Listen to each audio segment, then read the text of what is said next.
moderate this session on artificial intelligence and global citizenship education. It seems there are many parallel sessions, so we are not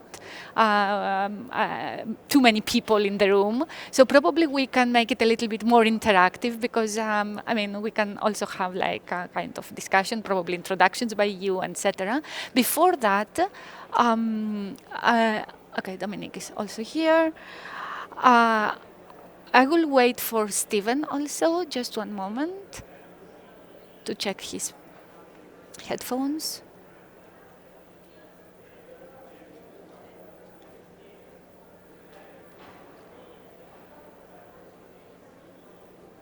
Okay, yeah. So the topic of global citizenship education and artificial intelligence is an emerging topic. So we all know that artificial intelligence is a powerful tool that might allow children all over the world to develop skills that are needed in the future regarding global citizenship education. For example, cross-cultural understanding or collaboration in order to solve global challenges in the future. At the moment, in many cases, we have education that it is like focused mainly on local challenges. So children are prepared to understand their own cultures, etc. And we, with our project and with this workshop, we are trying to investigate how global citizenship might help future societies. Of course, to do that, you need AI applications that are governed in an appropriate way. And with today's workshop, what we are going to do is to explore how challenging actually AI governance it is, especially when it comes to applications that are specifically designed for children. So I would like to introduce our online moderator, Dominic Register. He's the Director of Education at Salzburg Global and director of the Education Center for Education Transformation. Good morning, Dominique. You are in Austria. Can you hear us? I can, yeah. Good morning, Vicky. Good morning, everybody. Good morning. And I would like also to introduce my co-organizers, Randy Gomez, who is from the Honda Research Institute in Japan, Chief Scientist, and Stephen Voslow from UNICEF. Later, we will have the opportunity also to hear more from UNICEF. Today, we have a stellar group of people from industry, from NGOs and international organizations, and also some representative from youth, in order to hear their own opinion and the work that they are doing at the moment and how they see global citizenship education and artificial intelligence when it comes to children. So first, I would like to introduce our first keynote speaker, Shigemi-san. He's the president of the Honda Research Institute in Japan. He's one of the leading figures globally when it comes to robotics, and one of the first that introduced many decades ago humanoid features into robots in Japan. And Shigemi-san, the floor is yours. And he's going to present a project on a platform that it is now currently under development by HODA, and that aims to facilitate children's collaboration and children's engagement. Thank you. The floor is yours. Okay, thank you. Thank you very much for the kind introduction. Could you slide?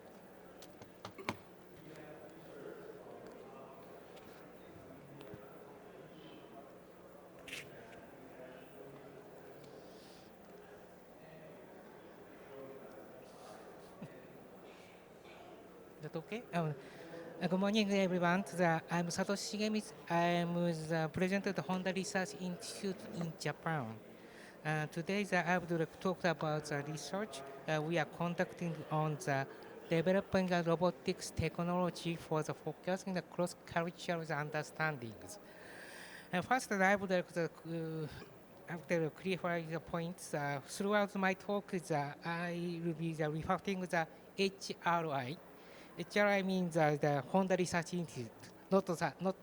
It's not the same as human-robot interaction. Then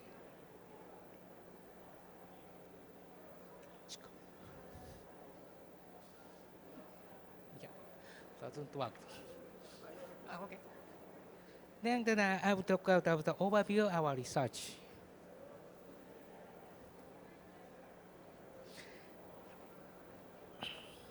HR is a cutting-edge research center with Honda's group. It leads the way the advanced research and both in Japan around the global place. First of all, as you can see this diagram, HR has three research institutes in Japan, Germany, and United States. At this different aspect, the aspect of HR's global organization is established of the conducted companies worldwide. Each company is focused as a research and customized to the unique characteristics of its respective region. In Offenbach, Germany, the research is mainly focused on the optimized and the knowledge engine and the quantum computing. And in United States, we are focusing the research on the vision, behavior, nanomaterial, and automatic driving. In Japan, our research is focused on the NLU, human understanding, and systematization to develop the prototype to integrate these three elements together.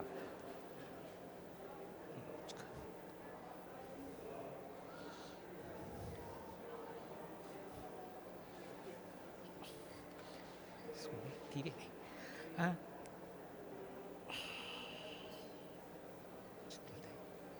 Let's back. Yeah. This is HR as the philosophy. HR is aimed to explore new and highly challenging technology area that integrates into the Honda's technology as fast as possible. Our mission is grounded to the concept of it is based on the concept of the innovate through science, with the goal of the contribute to the realization the stable and enjoyable the society, which is an aspiration and shared by the humanity. We believe that the advanced cutting edge technology requires a strong foundation of scientific knowledge, and we are conduct conflict and that the breakthroughs in this area will lead to the significant innovation.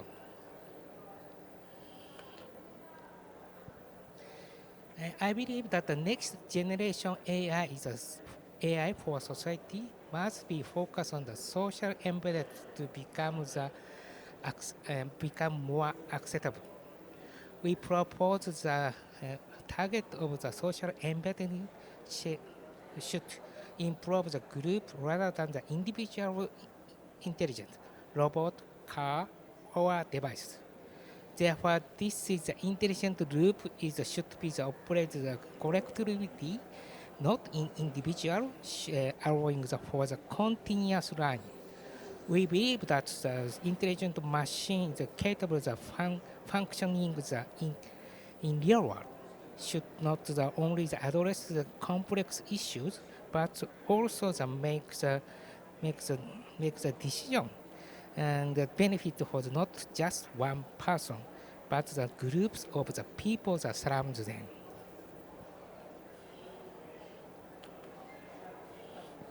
Let me explain from the Honda's perspective. We are conducting our research on 2030's Honda's vision. This vision centers around the idea of serve people, the joy of expand their life's potential. It envisions a society where the relationship between the individual, group, and the countries are well balanced, which we refer to at HRY as a harmonious hybrid society.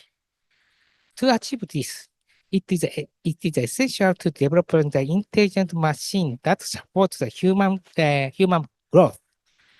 For foster tolerance and the respect and the facilitate the humanity among the diverse individual groups and the cultures. This includes the recognizing the intelligent systems as integrate the number of the new society. Furthermore, the research into the human understanding is essential. And let me introduce a brief video.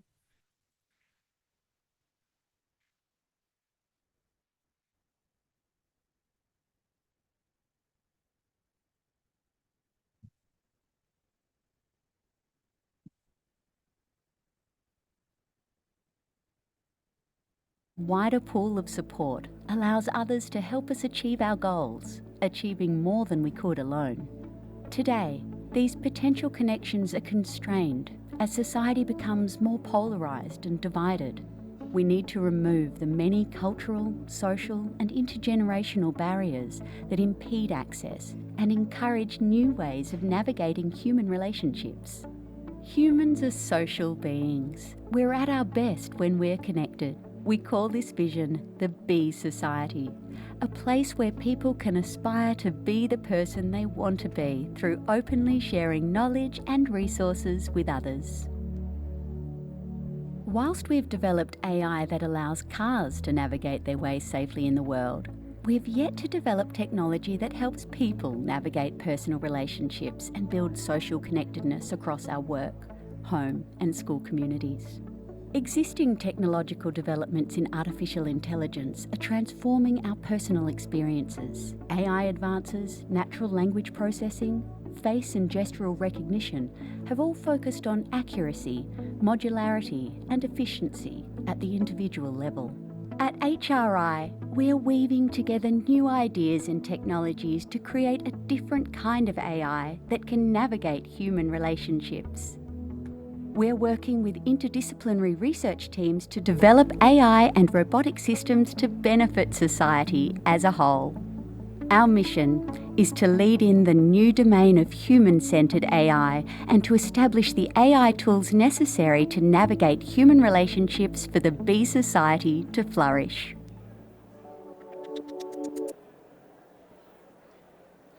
As you saw the video, B is in harmonious hybrid society. Believes that the next generation big step for the AI systems is to the evolve from the being the tool to becoming the partner. And to achieve that, we aim to the developing the futures and provide the long-term support, including the psychological care, ambulation and aging population and COVID-19 and have the contribute to decline in the human relationships in the community. To address this issue, we need the system that coexists with humans 24 hours a day, 365 days a year, stay and reliable the social enablers.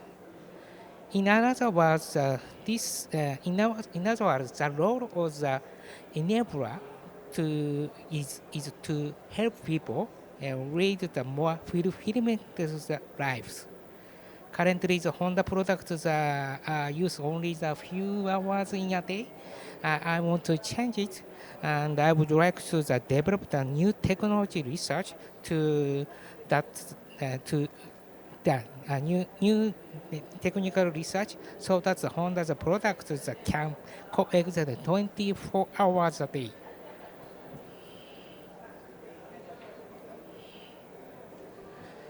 Next, I would like to introduce the Haru robot, which is which are researching as one of the way to researching realizing the harmonious hybrid society. Haru is an encouraged mediator. The target is to provide the emotional and psychological support through the AI technology to the strengthen and facilitate the group interaction and relationships. Its value to the analyze the understand the social the group dynamics for the intergenerational and the intercultural the harmony to support improving the group diversity and to avoid the social conflict and the division. Reinforcement the learning to understand and create the social dynamics that provide a neutral understanding and team building. And we want to the robot to the partner a harmonious filament 24 hours a day. To achieve this goal of the filament to the transformation to be the partner with the corporate AI, we need to the following the activities. To connect with the human being in the natural way that is a harmonious individual and social needs and to foster proactive trust between the human and society. The first scenario is to promote the group communication, interaction in school and different countries. In the partner, we have started the experiments high school in Japan and in Australia. The second focus is on improving the health of the children hospital in Spain. Especially, I want to keep bring the smile to children by enabling the interaction of the HAL robot. Let me briefly explain how the HAL is utilized at the school in scenario 1. As a social robot, HAL has served as a facilitator to bridge cultural gap between the students from the different countries and provide the information, lifestyle advice, and that's unique to each country. For example, he highlights the different in school lunches, school events such as a school day, sports day, and cultural festival, and school's uniform. These activities help the children understanding and respect the diversity. Please show the videos showing this activity.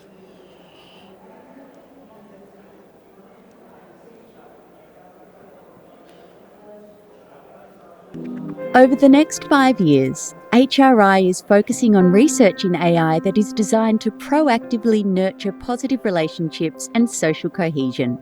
Our first phase is aimed at supporting inclusive practices and an acceptance of diversity through an embodied AI that acts as an encouraging mediator. Children, and the adults they become, are the future of a diverse and cohesive society. At HRI, we're working with various partners and stakeholders to design an encouraging mediator that aims to support appropriate pro-social skills and ways of thinking that bridge cultural differences and support equity, diversity, and inclusion through an exchange of ideas, discussion, and shared experience with their peers in other countries. The Encouraging Mediator will adopt UNICEF's policy guidance on AI for children as an interactive, cross-cultural shared experience that creates an enabling environment for its participants. Diversity is about what makes groups different from one another. Community is created out of sharedness and not by sameness. Our Encouraging Mediator, equipped with human understanding, autonomous behaviour generation and creative learning modules, will facilitate and mediate interaction and communication with children from various institutions from all over the world to form a diverse and shared community through a series of activities that encourage self-expression, open discussion, and an understanding of each other's cultures.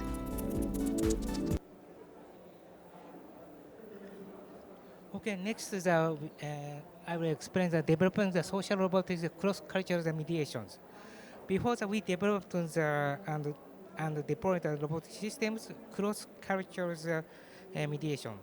We conducted the various steps not just to ensure the meaningful technology and that makes a scene for children, but also towards responsibility technology that safeguard children in the process. I will just mention the three of the most important steps.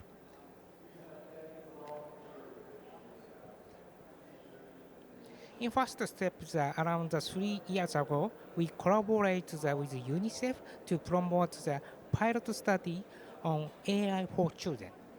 More especially, we adapted the UNICEF's policy guidance in designing our robotic systems and the technologies that it used. For example, the guidance number 4, we built the strict protocol of ensuring that data and privacy are related to the matter when developing the systems.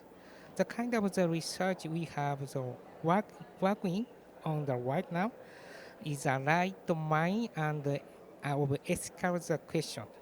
Hence, we need to work with some kind of the framework to addressing these along the way.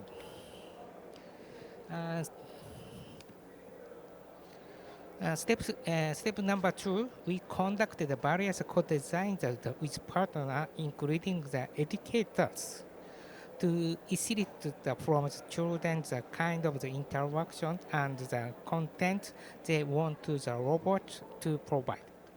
For example, we provide the children some tool mean for them to the programs, the robot with the behavior and the kind of the language they want to use, and we embedded this in the final systems.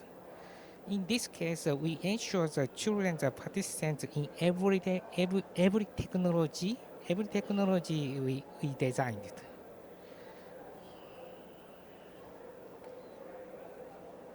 And lastly, for the step, we gather the multi-stakeholder team from the various fields, encompassing the social science, humanity, and the education among others.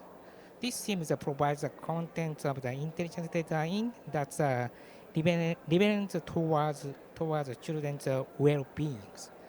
We then use of this input to develop the workflow to the cross-cultural system for the medication of the diverse cultures and among the children through the use of the robotic systems.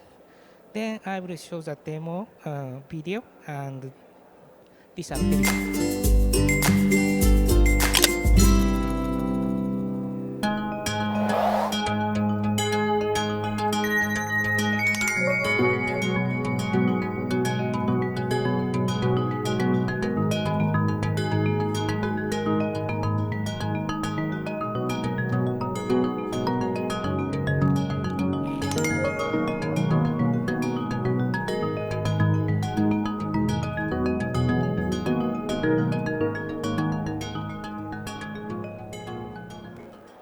Kids from Japan, could you tell us why you selected these avatars? Yeah, I want to eat donuts, so I choose donuts. I would love to eat a donut. Oishii. Here is a photo of me and my favorite lunch, microchips. That's a good one. Okay, so his name is Haru. Wait, So- no, bro, no. He's gonna be spring, you're gonna be winter, I'm gonna be summer, and you're gonna be fall. Okay, let's pick the next picture. Halloween can be so much fun.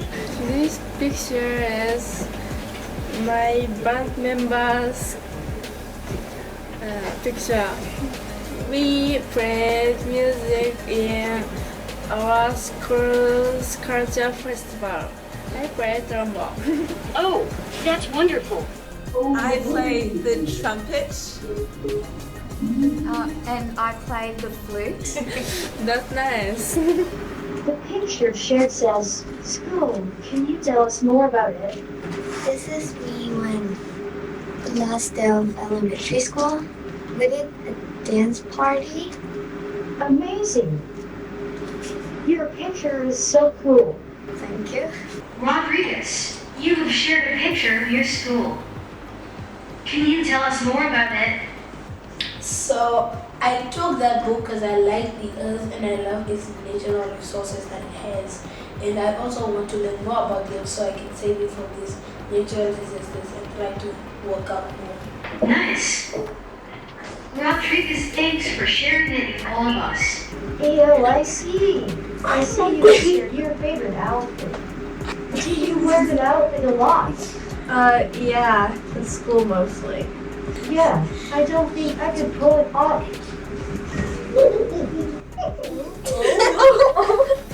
Now let's practice the word university.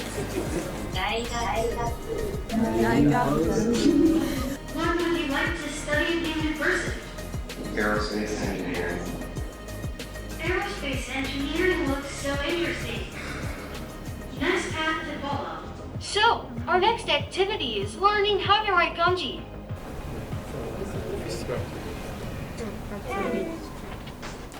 Molly! Oh, it's a smiley face. Oh, that makes more sense. Japanese children, any comments about this kanji? It's so cute. Let's learn words in each other's languages. Can you sing for us any of your any sentence, you know? Even in your language, it's fine.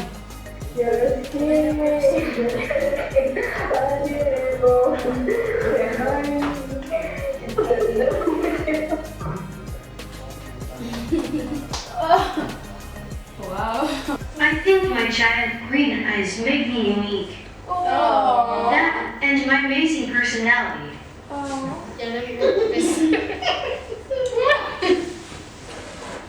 Numerous studies have shown happiness fun and really work. Would you want to enroll for the happiness subject in Germany? Yeah, because I want to see the happiness too. We want to see people happy all over the world and not sadness and all these bad things. I enjoyed meeting you guys. It was really cool. I enjoyed like this experience because it's cool. That concludes our episode of today. Excited to see you all next time. Bye for now. Do it.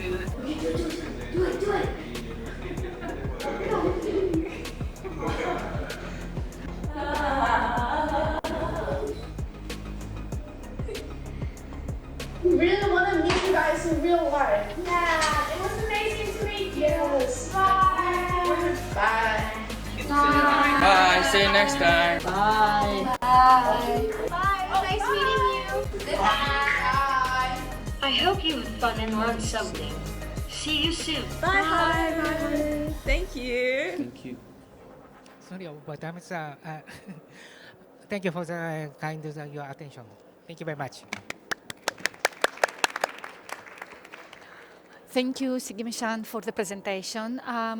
We understand that this is an ongoing project. As far as I know, this is not something that it is in the market, but we see how a company engages while they're developing their product, engages with current policy guidance for children, or engages includes children in their design process, etc., which is something that we appreciate, and of course I understand that this is something that will come later. The connection with global citizenship education here in this project, and why we invited this work to be presented in this workshop, is that we understand these cross-cultural settings and cross-cultural interactions between children as quite important for global citizenship education. Often we work, teachers work in their local environments, so we want to see also, we explore things that are in different settings, in different cultures, across different socioeconomic statuses, class, etc. So thank you very much for this. And I think we have time for one question, probably, if there is any question from the audience. Yeah. If you could introduce first, no, we need to give you the microphone. Oh, there. And you can keep your headphones if you want. And if you want to introduce yourself first. No. Hello? Yes. Hello, my name is Tony. I'm from the small island nation of Samoa. I was wondering, I see that you guys are touching a lot of bases in some of the big nations. But I was wondering, is there any interest or any way that small island nations could be involved in this project? Thank you. Yeah, thank you very much in your comment. And I think it's better that expand the different country and to bridge the cultural difference. Thank you. Yeah, thank you. I head over to Stephen, I think. Yeah. Stephen, yeah, you can introduce yourself. Okay, Yeah. yes. Thank you. Can you hear me okay? Okay. Good morning, everyone. Thank you for joining us. I'm Stephen Foslu. I'm a digital policy specialist at UNICEF in the Office of Research and Foresight. Thank you for the opportunity to be here. So I will speak a bit later, but now I'm introducing Thanasis Mitru, who is from the Netherlands. He's just finished secondary school, high school, and is preparing for university studies. And he is interested in studying digital technology and engineering. So Thanasis uses AI in his daily activities as a student and is also interested in the ethical aspects. So we look forward to hearing more. Yes, thank you very much, Stephen. I really appreciate this invitation to this workshop, and I'm glad to explain briefly my thoughts about AI for young people. So, as all of us know, AI is changing the world in ways that are impossible to ignore. For young people, AI brings both exciting opportunities but also big challenges.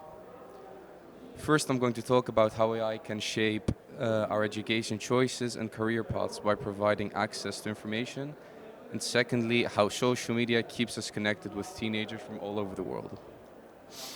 On the bright side, for those of us who have just finished school like me, AI opens up new areas of studies and careers in fields such as data science, machine learning, and AI ethics. It provides us tools that make our work faster and more efficient, whether we're analyzing or solving problems or creating and exploring our own ideas. For example, AI even empowers young entrepreneurs to build their own businesses with fewer resources, making innovation more accessible than ever.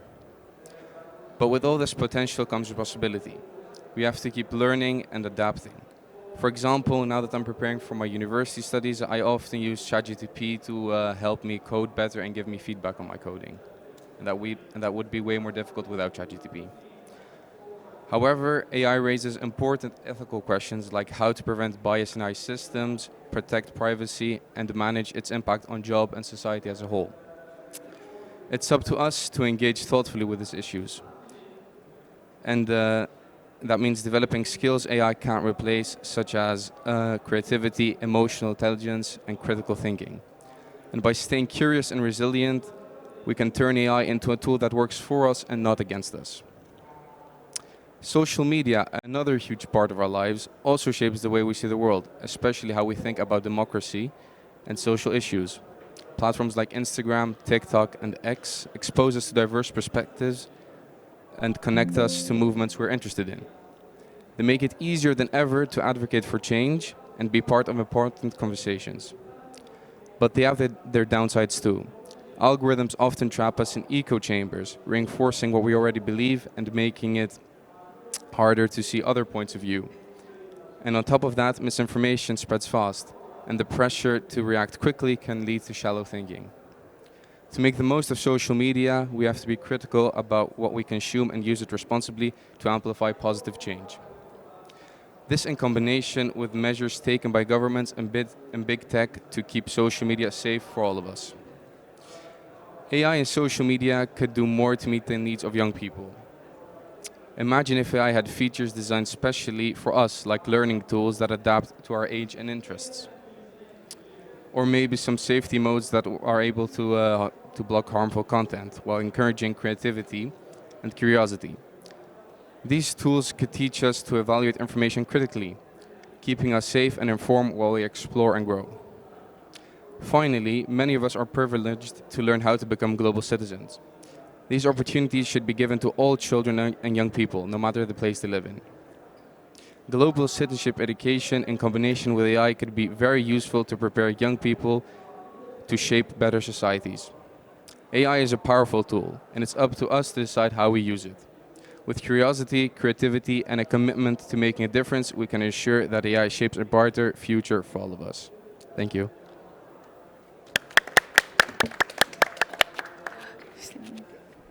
Thank you very much, Thanasis. Okay, let me just get the clicker, please. Okay, thank you. Can you slides? Thank you.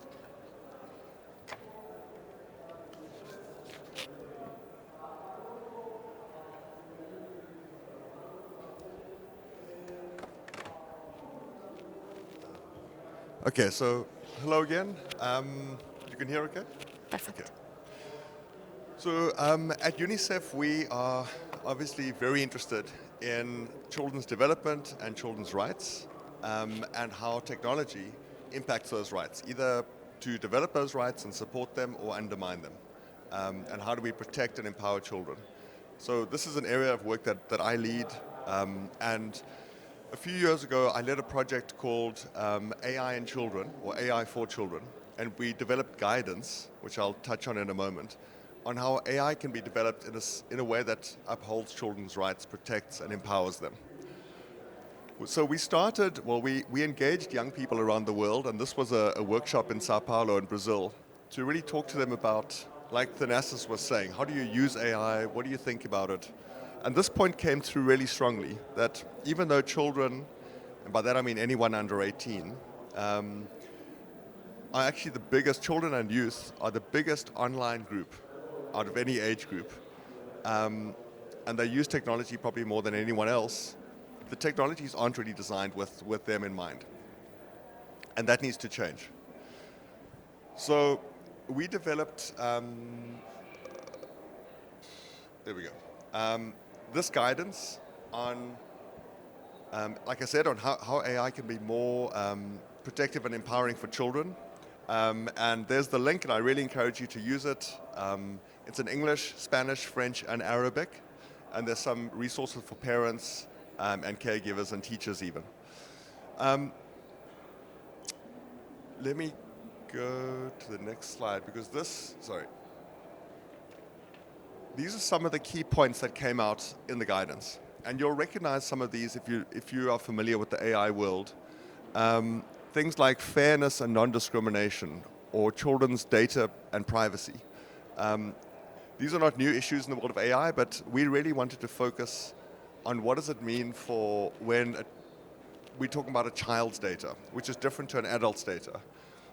Or how do we provide transparency and explainability and accountability for children different to adults. And of course, as we know, children's data is different. Children's understanding as they develop, their cognitive development goes on, is different to that of adults. And so things like AI explainability, even for adults it's difficult. For children it has to be much simpler. And we need much simpler ways to provide AI interactions and experiences that are at the level of children and their caregivers. So we work closely with 8 organizations around the world to pilot the guidance, including the Honda Research Institute and the Joint Research Center, the JRC, at the European Commission, working with Vicky. So what you heard earlier was one of the projects that piloted the guidance, and we learned from that, and we appreciate that collaboration. But we also worked with companies and with governments. And all of it sits on top of children's rights, which are basically to protection, to provision, and to participation. So we published that in 2021. We're at the end of 2024. What has changed since then? And I raise this because for 2 reasons. One, we need to constantly be aware of the changing technological landscape and the social landscape around that. And secondly, we are thinking of if we had to write this guidance today, or if we had to release the guidance, what would we do differently? When you do something like this, as you know from ethical AI principles and ethical guidance, you try and make it as future-proof as possible. And in many ways, the principles have not changed. Your data still needs to be protected. You still need your privacy. You still need to be included in the process. But how does that change today? And what are some of the issues that we're thinking about or should be thinking about? And so I'm going to list a few today. I would love to hear from you what you think UNICEF should focus on. I don't know what's going forward, sorry. What you think UNICEF should focus on or others should focus on if you had to read a guide and let's say it comes out next year, 2025. So just quickly, what's happened since 2021? Generative AI, ChatGPT, we know about that. Huge investments by governments and companies. The minister yesterday gave a great opening speech about the global divides and those who have AI opportunity and power and those who don't. Saudi Arabia itself, I was reading, may invest in a $100 billion AI center. AI advances from creating podcasts to your homework help, medical diagnoses to climate modeling. So things are moving quickly, and we also see a real focus on governance. The safety summits that have happened in the UK, in Seoul, in Korea, in February in Paris, and a focus on responsible AI. So let me quickly also just include some statistics or some findings from a recent research survey done in the US at the top. So this was with 1,000 teenagers, 13 to 17. And this is interesting. I fear I won't have a job when I'm old enough to work, age 17. So when we consulted children around the world in 2020, none of them spoke about jobs except those in South Africa, where I'm from, where there's high youth unemployment. Those in the US, those in Sweden, those in Chile did not speak about jobs. Now we see it coming up in the US. The one on the right is also interesting. I never know if a picture I'm looking at is AI or not. And so the issue of trust is something that's changing for all of us as we experience more AI media.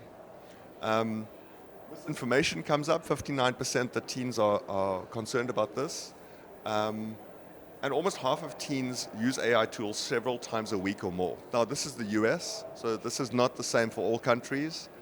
But some of the data that we're getting is that children, even in global south countries, and I'll talk about that in a moment, are also using, 40% or so, are also using AI systems once a week. And so it's not just a rich country or developed world phenomenon. That's what we're seeing. The last point, the bottom stat is interesting. It's from a study done by FOSI last year with teenagers in the US, Germany, and Japan. And they said, what are the top 2 ways that you would use AI in the future? And half of teenagers in Japan said for emotional support. So this is very interesting. And we'll have to, depending on what you think, you may have different views on that, but it's a very interesting stat. This is how some teenagers will look to AI. So I'll just quickly run through some of the issues that we think this means that where guidance is needed and engagement is needed with young people for how we shape AI for children. So the skills has come up again and again. This is not new. We covered this in our policy guidance, but the world is changing in terms of what kind of skills do you need today and in the future. Life skills, skills for work. We don't know what the workplace of the future looks like. And so how do we better prepare or anticipate what those skills are and therefore change education systems today? How do we teach responsible use of AI? We can't debate anymore whether children should use AI or not. It is happening. How do we teach responsible use and provide protections and empowerment as needed? And how do we use AI to support education? So the second one, AI-generated child sexual abuse material. This is something was not on the radar at all in 2020. but it is on the rise. And kind of deep fakes of non-consensual intimate images or videos being created and shared. And the numbers are still quite small but rising quickly. And it really is a problem for the victims, but it also is a real problem for law enforcement as they try to identify real victims who now are being mixed up with the kind of manipulated images. AI relationships is something that's interesting and it's been coming up more and more. And I'm not saying there's anything wrong with AI relationships, but we are seeing news stories of AI relationships gone wrong in a sense. And there are 2 cases in the US now where families are suing tech companies who they're alleging that these AI interactions caused the children, either suggested the children do harm or caused children to do harm to themselves. And so it's something to really watch in terms of what kind of protections we need. The environmental impacts of AI, this is something, again, that was not on our radar. When we wrote about this in 2020, it was really just to say that AI has an environmental impact, but really AI can help combat climate change. But we're seeing with the growth of data centers that consume a lot of energy to build, to maintain, the rare minerals that go into AI systems and servers, and the e-waste that gets produced. This is something we really need to watch in the future. And I just raised this because UNICEF's work on climate change and children really shows that climate change impacts children more than it does adults. And so we really need to watch this. Children also have a right to a clean, sustainable environment. And then lastly, this disinformation point that we did not look at this just 3 years ago. It came up in the quote earlier. But the use of AI for mis and disinformation or manipulated media that is meant to mislead or cause distrust is something we need to watch. So I just do 2 more quickly. Sorry.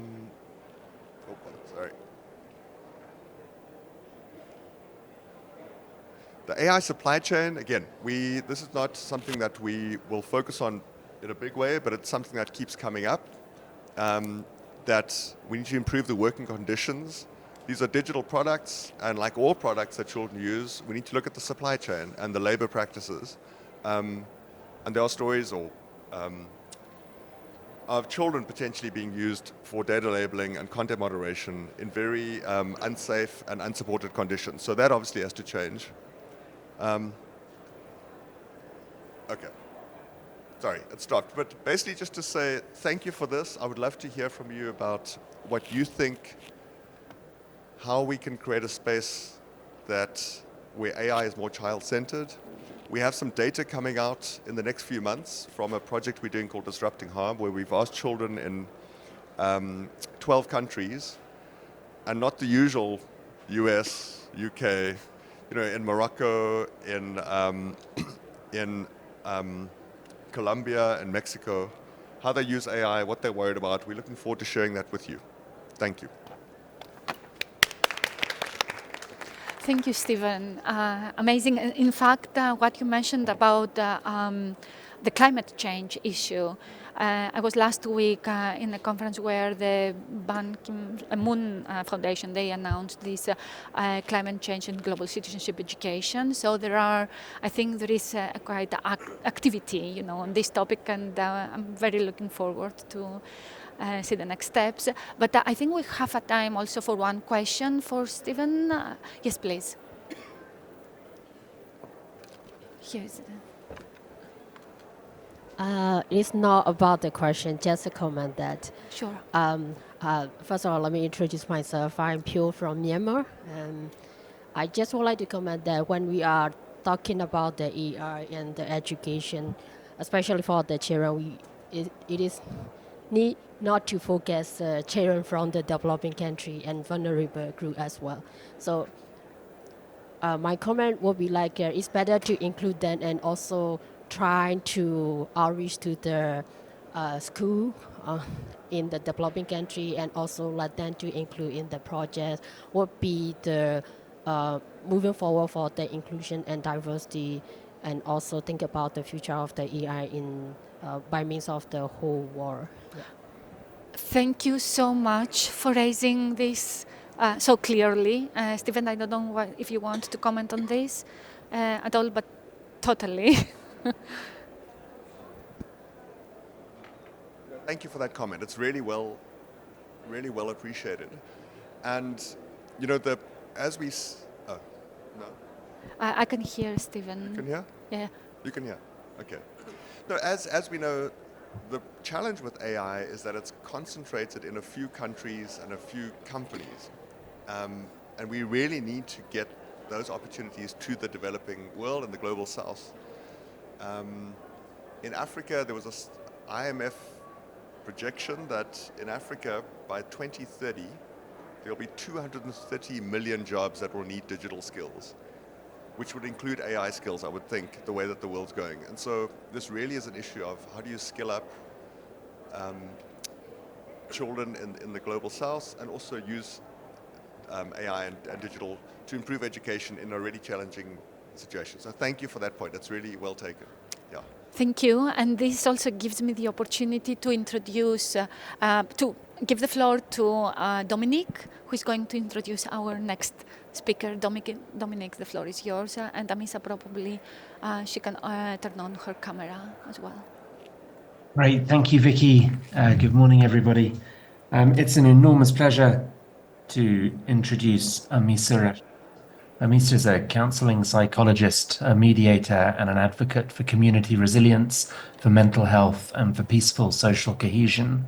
She's the founder and executive director of the youth and women-led organization Nevisha Foundation, which is dedicated to fostering community resilience through community-based mental health interventions, innovations, and approaches.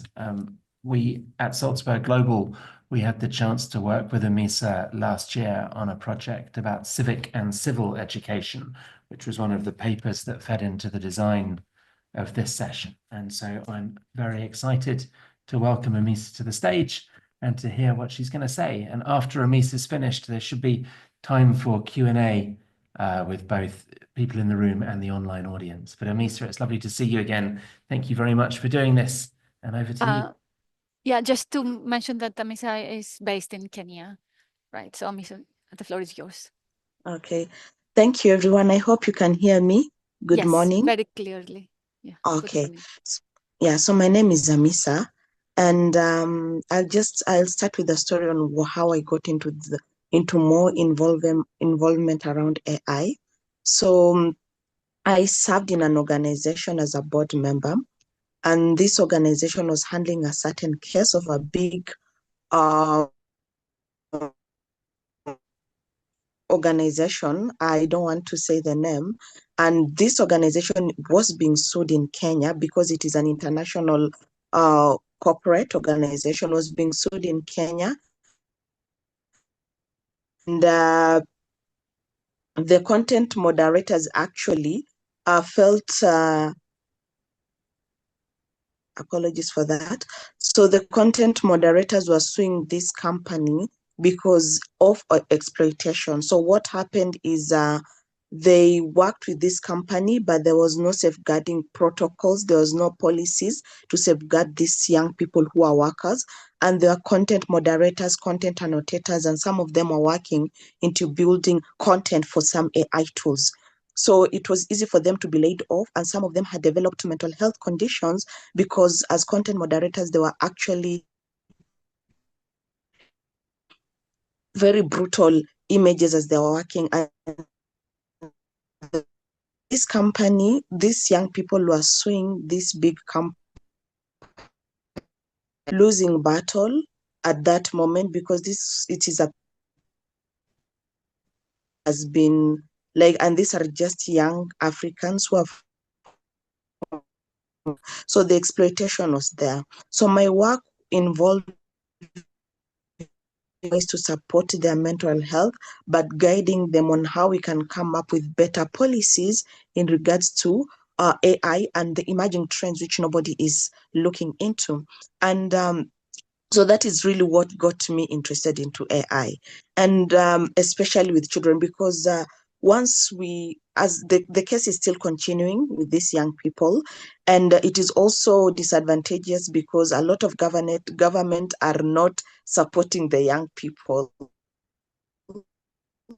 Of course, money has been poured, but these are some of the challenges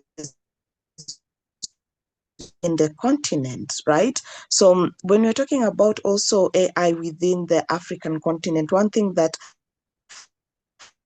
is an inequality.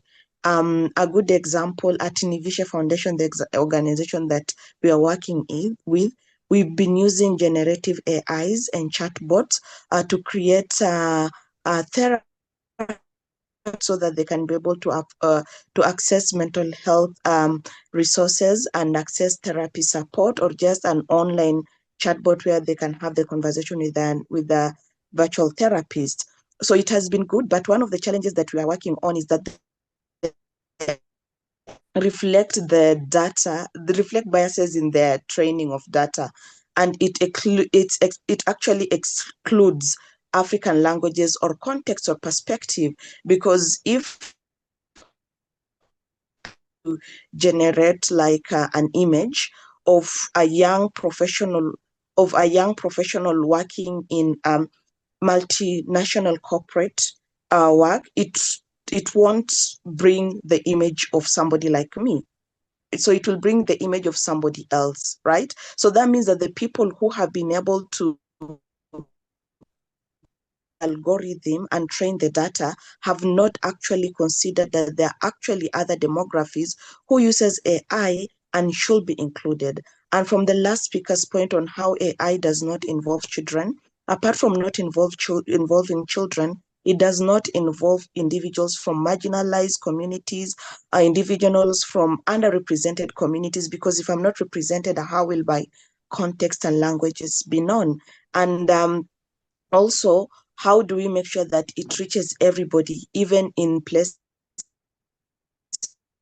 accessibility of all of these things? So that is one aspect whereby when you're talking about AI, we are facing, but now look at it from the lens of children. If there are no policies to support these young people who are suing these big multinational corporates in regards to their mental health and in regards to protocols and policies. So who safeguards the children mental health? Who safeguards the children just the AI in whichever capacity it is? And then who also looks into the safeguarding policies that are in existence and make sure that there is a mental health clause that take care of this from both the people who are generating AI and both the consumers, so that you know that these are the repercussions and this is how you as a multinational tech company coming up with AI, in case this happens, this is the repercussions in regards to people health and safeguarding and their well-being. The other issue is data privacy and security. So if there is no data privacy, the safeguarding policies does not take care of data's policies and security, how do we make sure that AI tools used in education, because now AI is the in thing and we are happy that everybody is using it, how do we make sure that it is actually used and not exploited for data for data? And as we know, we may not be able to get the necessary fitting from the data that is coming up from AI. So apart from this is how AI and how we are viewing it as in the continent. But what are the opportunities for citizenship education in Africa? So number one, localize AI and create educational resources in African languages and contexts. Even if it is not, we have 48 ethnic languages. If you go to other neighboring countries, there are 100, 200 ethnical languages. So we may not be able, but there is the social norm that people can be able to relate to. So when I'm using generative AI, how can it give me information and resources that is catered to my surrounding and not give me a Euro-American example that I am not able to relate with? So, and that will actually promote inclusivity. The other aspect of AI and opportunities around it is equitable access to quality education. So AI-driven tools can address, they can, like AI addresses, like we at Innovation, we are using AI. We know our other colleagues who are using different aspects of AI's amazing innovations just to make sure that we are creating equitable access to education and other opportunities. One thing that I am appreciative of, let's say, generative AI is how, and this as able-bodied people, we are not able to see, but people with disability actually use AI a lot to ease in their work, whether it is mental, where people who have ADHD and they have issues in starting tasks, AI is the best tool to be able to use it. Whether it is speech to speech, like is a person who is blind and or have visual issues and they're not able to actually use tech while seeing them. There is voice to voice or speech to speech that they can be able to use. So as much as we may be able to say, okay, it is not working, but for people with disabilities that we've worked with, they can be able to attest that AI has really worked and has really helped their work in whatever capacity that they're doing. Also, AI can be used to encourage global perspective and exposing children in fostering global citizenship skills, understanding each other, understanding different contexts. In that, as much as we are saying that AI should be contextualized, we are not saying that we should not also get the aspect of learning more about other people, cultures, and information, which can actually bring encourage global perspective and all those kind of things. And to just finalize my point in regards to ethical AI in governance, we really need child-centered design around AI. So AI tools must prioritize, and that is my call to action, prioritize children's developmental needs, particularly within the context with varied social dynamic skills. And that goes back to research.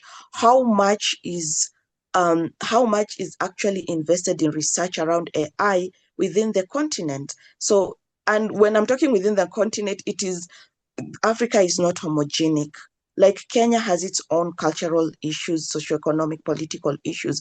Tanzania, the same. If you go to the Southern Africa, to the Western Africa, to what? So how can we invest in the continent, in just of saying investing in Africa, but really being intentional about going locally and doing researches around AI so that we can have these child centers designed and come up with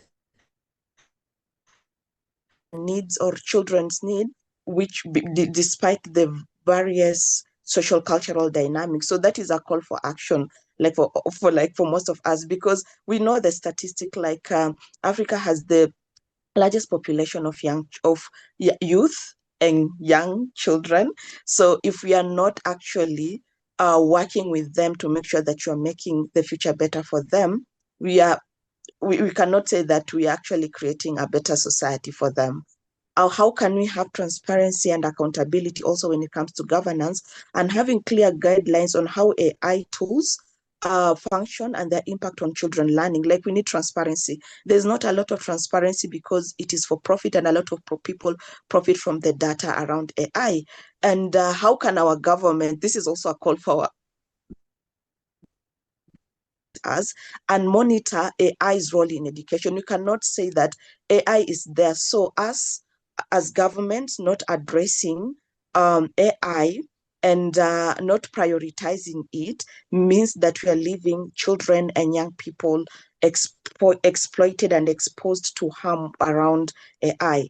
And how can we make sure finally that we have like policy, whether it is PPP, whether it's regulatory framework, where there is funding and investment around AI in research, funding, local challenges, coming up with the frameworks like data protection actions. In Kenya, we have an act for 2019, but how do we keep on also iterating and making it better? Because every day when we're talking about AI, it's changing. So how can we make sure that the data protections acts are actually going with time. And finally, I personally work with if you go even to my LinkedIn platform, you'll see that I'm really working around decolonization and Africanization of most of these things around mental health. And mental health and AI is one of the intersectionalities that we keep on talking about. And one of the things that I'm key on is how do we center narratives? How do we center African narratives in AI development? Be it pushing for languages, indigenous knowledge within the AI system so that we can be able to have access to this. And how do we make sure marginalized children from marginalized communities, I come from one, ensure that they have access. Currently, we work with the refugees from Sudan, and generative AI has been amazing as a tool of engaging with them. But how do we make sure that we highlight and make it work for them when it comes to AI? And finally, how do we include mental health and integrate it in whatever AI education, whether it is children emotional and psychological well-being and having AI chatbots offering mental health supports to students. So how can we be able to do that? So that being said, I am happy to have any question around it, but my call to action remains the same. How do we also decolonize AI? Because if we were, let's say, the languages that are used and all these things are not from us, that means that our culture from the indigenous communities, marginalized communities will never be seen. So how do we make sure that as you're building AI, it is inclusive to the core and not just saying we are inclusive, but intentional inclusivity that can be seen? So thank you, and back to you, Dominic or Vicky. Thank you, Amisa. That was fantastic. We have time for a couple of questions, I think. So either questions from the online audience, feel free to add them in the chat, or if you're in the room with Vicky. Yeah, if there is any question from the audience for Amisa or comment. Yeah, Stephen. So that was really, really interesting. I'm curious about, just very briefly, what you do with the refugees from Sudan and how they use AI, please. Thank you. Okay, so what we do at Nivisha, we run as a fellowship, a Nivisha Mental Health Fellowship, whereby we localize, contextualize, and use cultural sensitivity to educate young people around mental health. It's in 4th cohort, and from our 3rd cohort, we had Sudanese youth who said that they want to be involved because a lot of humanitarian support is going to Sudan, but nobody is talking about the mental well-being, the trauma that comes from the war that is inflicted. So that is how we are able to come up with a fellowship specific for them.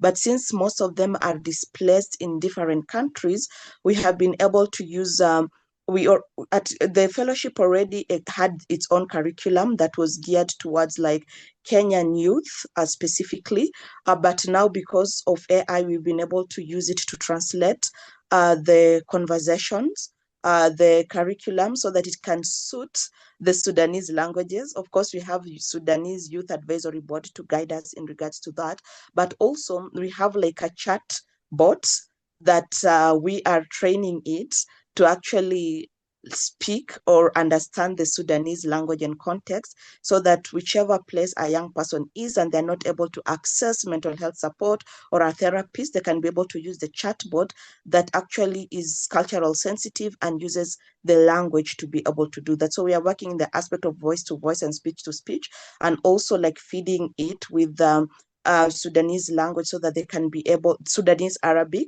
so that they can be able to access it while they're doing the fellowship, learning more about mental health.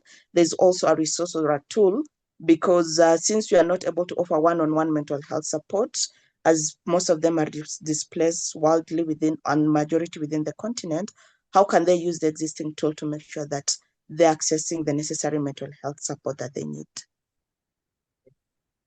Thank you, Amisa. Yeah, it was Great to have you with us today, Amisa. And although I apologize to the audience, the connection sometimes was not very good, but I didn't want to interrupt her because I think all of us understood, and it was a great contribution. Thank you very much, Amisa. And we are going to move on to our last session. This is an informal conversation that I had with another student. So for this workshop, we thought, inclusivity, not only in terms of geographical or cultural inclusivity, but also inclusivity of youth. It's really important. So that's why we had with us Thanasis, and also we have one more girl. She was not able to be with us either online because she has school obligations. So we videotaped the conversation, and we are going to watch now the conversation on the video recording. So can we have the video on the screen? And then we will have some like 10 minutes for a discussion among us and to hear also about your work. Yeah. Yeah. You can play.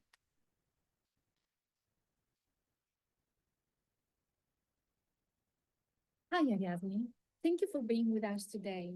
As we have discussed, this workshop aims to give us an overview of the role of AI on young people's global citizenship education, and we would like to hear your opinion about it based on your experiences.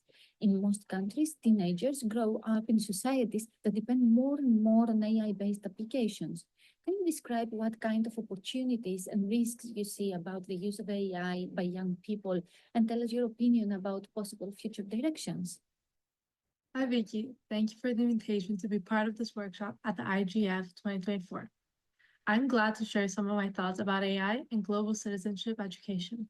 First, my experience as a student first in Singapore, then Australia, and now in Greece, has shown me how important it is for young people to understand each other when they grow up in different places. I believe that a global citizen is a person that takes action to make their local communities and global societies a better place for all. For example, people decide about solar panels to support our environment and create alliances for treaties for peaceful collaborations.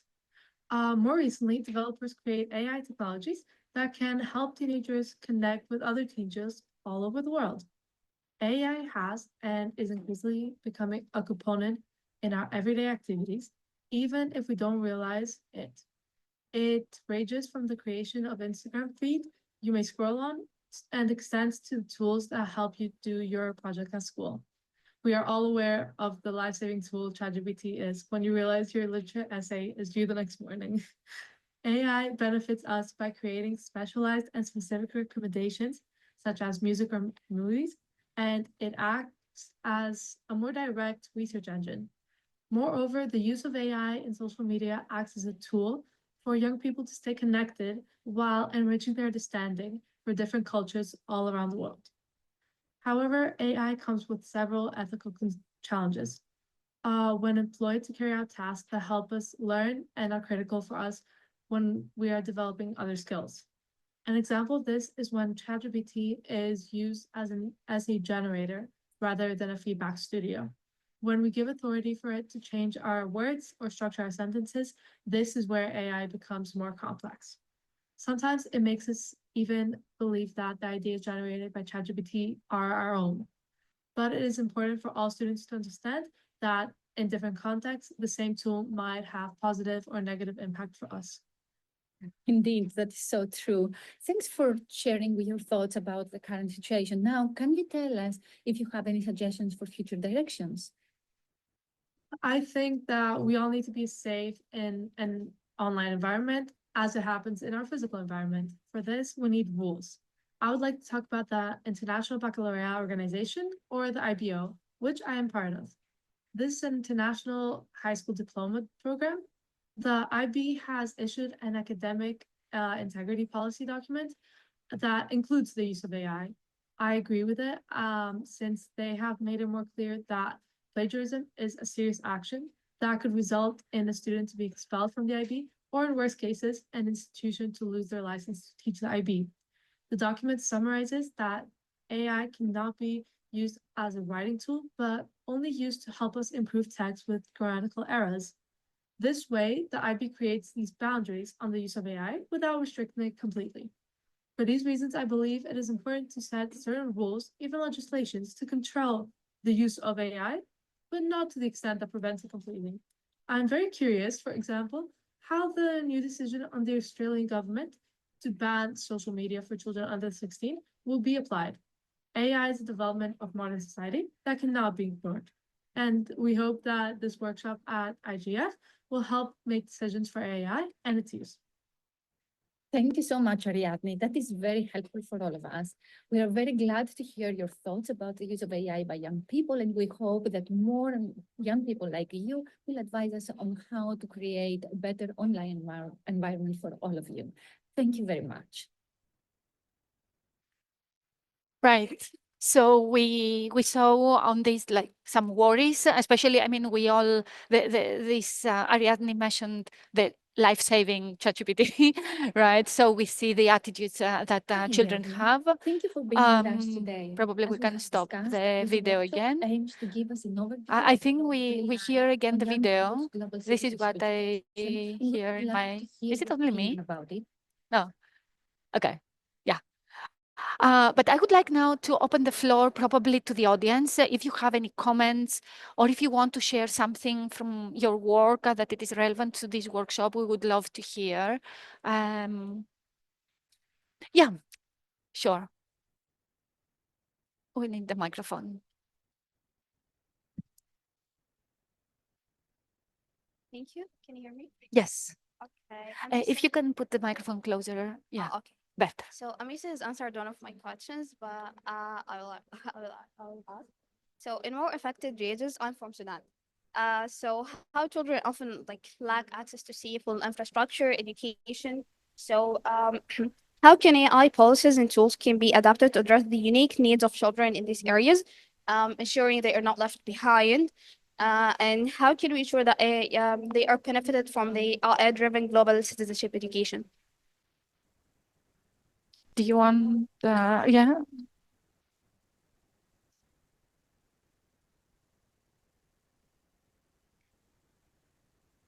Thank you. That's a great question.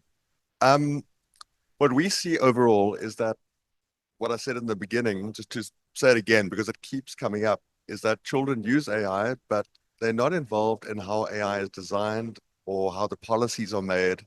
So it was really great to hear very honest reflections from Ariadne on how AI is used, but also how guidance is useful without banning it, but what are some of those boundaries? So the simple answer to the question is policymakers and AI companies should involve children more in the process. Because if children's voices are heard, then the AI systems will talk to their unique needs, their developmental stages, their different contexts. You know, as was said earlier, the child in Kenya, in Nairobi, or in the rural areas has a very different perspective to, let's say, the child in Tokyo or in Sydney. So these are all valid points, but at the moment, often there's a one size fits all for AI. So we need to all work harder and really push this point of including children in the process. So hopefully we can count on the young people among us to help us on this journey. Thank you. We have one more question there. You have a microphone? Oh, yeah. A question, actually, not a comment. Yeah. um. I'm originally from Myanmar, right? And we are also facing a crisis at this stage. And even there are lots of the young people and children are suffering a lot of because of the civil wars and the political turmoil. And also at the at the refugee camp, there are lots of things are happening there. The challenge is that we cannot communicate in person directly inside to those who are inside the refugee camp because there are also the restriction to communicate with the outsider. Uh, but so for when Anita talked about the mental health fellowship, there is something that we are trying to doing right now for the young people to build their mental resilience. The purpose of that program is supposed to be like a community-driven program because we cannot go in person and train then to be aware of their mental resilience and how to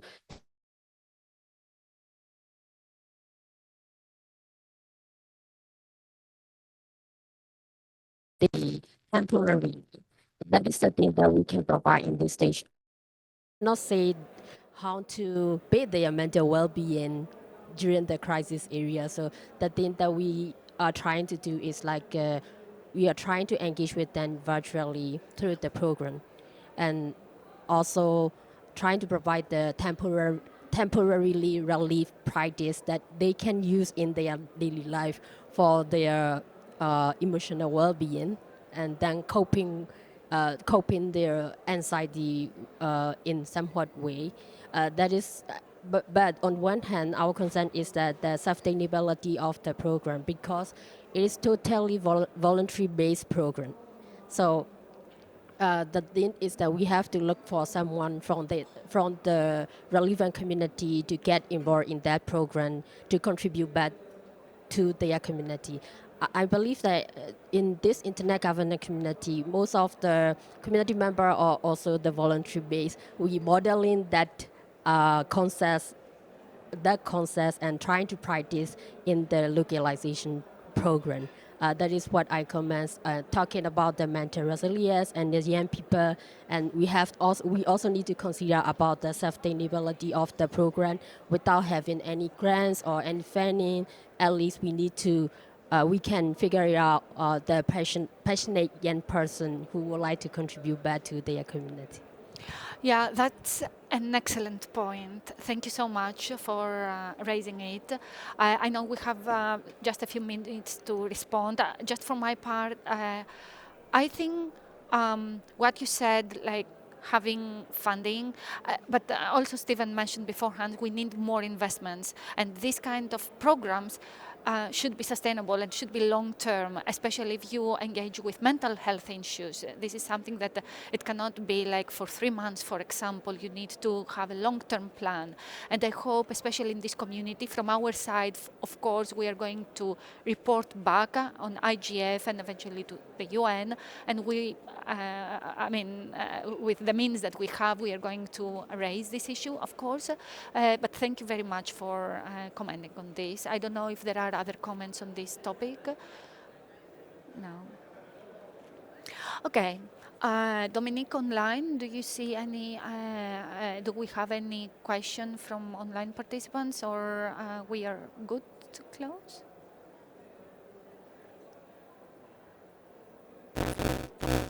Dominique, we can't hear you. Probably you're muted. No, we Not can't. muted at this end.